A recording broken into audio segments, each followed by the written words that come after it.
السلام علیکم ورحمۃ اللہ وبرکاتہ۔ قصہ حضرت نوح علیہ السلام۔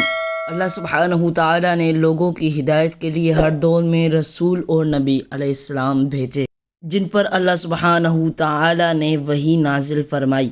انہی رسولوں میں سے ایک حضرت نوح علیہ السلام بھی ہیں، جو کہ پہلے رسول ہیں۔ حضرت آدم علیہ السلام کے انتقال کے بعد بہت عرصہ تک ان کی اولاد توحید پر قائم رہی، پھر آہستہ آہستہ لوگوں میں بگاڑ پیدا ہونے لگا اور وہ شرک میں مبتلا ہو گئے۔ چنانچہ جب زمین پر بت پرستی عام ہو گئی تو اللہ نے اپنے بندے اور اپنے رسول حضرت نوح علیہ السلام کو اس مشرک قوم کی طرف بھیجا۔ یہ قوم عراق کے علاقے سے تعلق رکھتی تھی اور عراق میں ہی آباد تھی۔ حضرت آدم علیہ السلام کی اولاد میں 5 نیک بزرگ ود، سواع، یغوث اور یعوق اور نصر تھے۔ لوگ ان سے بہت محبت کیا کرتے تھے۔ جب وہ فوت ہو گئے تو لوگ بہت غمگین ہوئے۔ شیطان نے لوگوں کے دلوں میں یہ خیال ڈالا کہ ان جگہوں پر جہاں وہ نیک بزرگ بیٹھا کرتے تھے ان کے مجسمے یعنی بت بنا کر رکھ دو اور ان کے نام پر ان بتوں کے نام رکھ دو۔ اس سے اللہ سبحانہ تعالیٰ کی عبادت میں تمہارا دل اسی طرح لگا رہے گا جس طرح ان کی موجودگی میں لگا رہتا تھا۔ لوگ شیطان کے اس دھوکے میں آ گئے اور انہوں نے ان 5 بزرگوں کے مجسمے بنا کر اپنی عبادت گاہوں میں اپنے سامنے رکھ لیے۔ اللہ سبحانہ تعالیٰ سے خود بھی نیک بننے کی دعا کیا کرتے تھے اور اللہ ہی کی عبادت کیا کرتے تھے، مگر بعد میں آنے والی نسلوں نے انہی بتوں کی پوجا کرنا شروع کر دی۔ یوں دنیا میں بت پرستی کا آغاز ہوا۔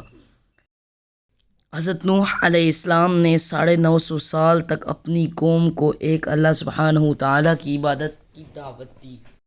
انہوں نے اپنی قوم کو اللہ سبحانہ تعالیٰ کے ساتھ شرک کرنے اور بتوں کی پوجا کرنے سے منع کیا، لیکن قوم نے ان کی بات نہ مانی۔ قوم نے آپ علیہ السلام کو طرح طرح کی تکلیفیں پہنچائیں اور مذاق اڑایا۔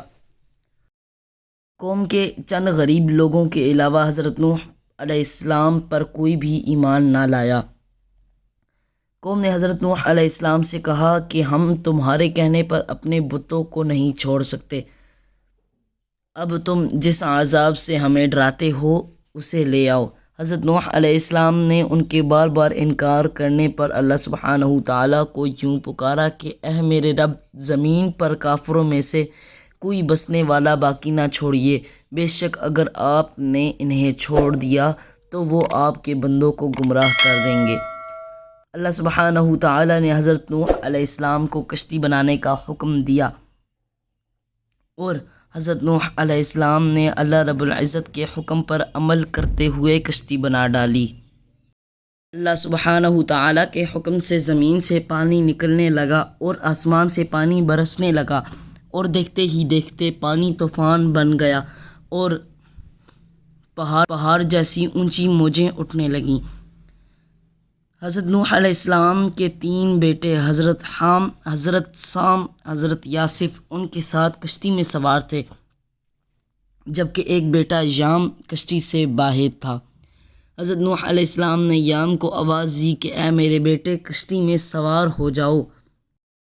اس نے کہا میں پہاڑ پر چڑھ جاؤں گا، وہ مجھے بچا لے گا۔ حضرت نوح علیہ السلام نے فرمایا کہ آج اللہ سبحانہ تعالیٰ کے علاوہ کوئی نہیں بچا سکتا۔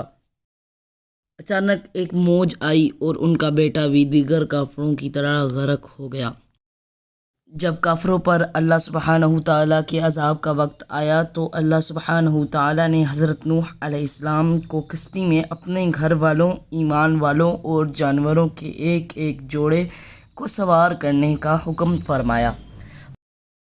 اللہ سبحانہ تعالیٰ نے حضرت نوح علیہ السلام کے ساتھ کشتی میں سوار سب اہل ایمان کو محفوظ رکھا۔ السلام علیکم ورحمۃ اللہ وبرکاتہ۔ معزز سامعین، یہ تھا قصہ حضرت نوح علیہ السلام کا۔